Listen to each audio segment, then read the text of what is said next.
नंदुरबार जिल्ह्यातील तळेगाव तालुक्यामध्ये एक धक्कादायक प्रकार समोर आला आहे। ते म्हणजे नळगव्हाण शिवारामध्ये नदी किनारी एका परिचारिकेचा मृतदेह सकाळी 10:30च्या सुमारास आढळून आला। पोलिसांनी या घटनेचा अवघ्या काही तासातच उलगडा केला असून पती राकेश वळवी यांनीच वादातून तिची हत्या केल्याचे स्पष्ट केलं। या प्रकरणी तळोदा पोलीस ठाण्यात गुन्हा नोंद झाला आहे। तळोदा तालुक्यातील नळगव्हाण शिवारात 13 जानेवारी रोजी सकाळी 10 वाजच्या सुमारास एका महिलेचा मृतदेह आढळून आल्याने खळबळ उडाली। तसंच स्थानिकांनी नदी किनारी एका महिलेचा मृतदेह असल्याची माहिती पोलिसांना दिली।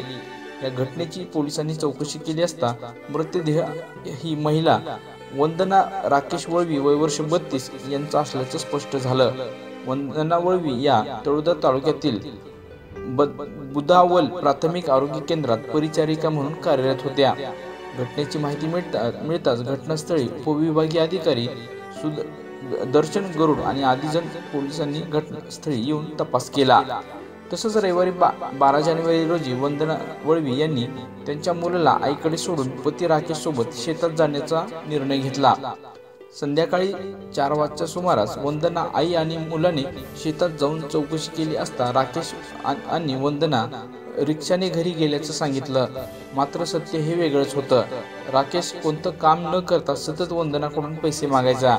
पैसे देण्यास वंदनाने नकार दिल्याने संतापून मात्र त्याने तिच्या डोक्यावर वार करून तिला संपवलं।